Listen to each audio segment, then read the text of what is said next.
are going to do our notes now on the last section on section 7. The last type of problems is when we're solving an absolute value inequality. This is going to combine the last two together. The video will be probably kind of short, but it may take you a little bit longer to do it than it says it is, because I talked too long the first time I did this, and so I've already got everything written down, and this time I have to make it a little bit shorter. But first of all, on the last set of notes on the solving compound inequalities, this part here where we did this example, I had left it like this, but I forgot to give you the interval notation and the graph. But I had drawn here, this is what I have been doing, greater than -1 or less than -6. In the back of your book, if you're checking your answers, they do their graphs like this, and they put parentheses for open circles and then brackets for closed circles. It doesn't matter to me which way you do it, as long as you realize, I've got to hold it still. Oh, I know. As long as you realize that these mean the same thing. And then in interval notation, you're going from -infinity to -6, and you're going to union that with -1 to infinity. So I had just left that off the other one and wanted to point that out. Now, back to this. We have 3 different scenarios here. Either the absolute value equals a number, which we talked about on the absolute value notes, and you have 2 different answers. An absolute value can be less than a number. If that happens, you have the middle part between the positive of that and the negative of that. So, like the absolute value of -2 is just 2, so it's still less than 3. So you get all the values in between there. So this one is an and. And then the last one, where the absolute value is greater than 3, things like the absolute value of -5 would be 5, so that's greater than 3. So you get the 2 parts here. So absolute value less than is an and statement. Absolute value greater than is an or statement. So we use that for our rule. Here's what our rule looks like. And again, you may just want to pause this and write down as we go along and then listen to the explanations. But you're going to rewrite these without absolute value.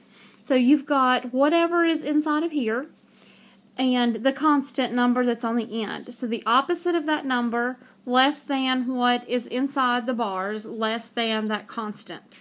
So that's how you would set up if it is less than. If it is greater than, an absolute value greater than, you're going to first start with just the same thing but without absolute value bars. So what is inside there greater than C, or what is inside of there less than -C. Okay? So, number 1, and so sorry that you have to see it already done, but it's already done. This one is less than. This one is less than, so that means we're going to follow that rule where we take what is inside of here, we put it in the middle, and we put the opposite of the number on the beginning and that number on the end. So -3 on the beginning, less than x minus 4, less than 3. We work it all out, and then we rewrite it in interval notation and in our graph. Okay. The second example, before you can do anything, the absolute value has to be by itself. So before we follow the rule, we are going to subtract 7, and then we're going to divide by -2. So we get the absolute value of 3x plus 5 is greater than 10. So this one is greater than, greater is or, greater is or. So we're going to set up just like it was here, but without the absolute value bars, or the 3x plus 5, and then you switch it, less than -10. So you just kind of have to study that and follow the pattern, make sure you understand where that comes from.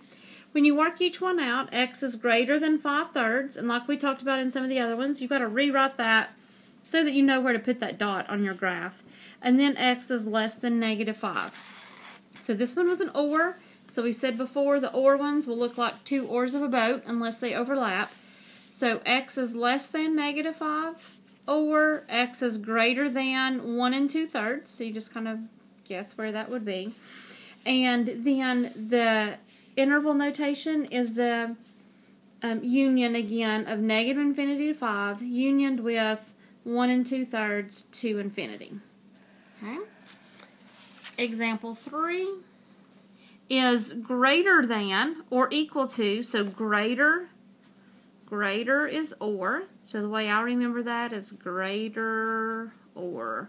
So this one is an absolute value with nothing else outside. So we're going to take what's in here, set it greater than or equal to 6, or take that same inside, less than or equal to negative 6.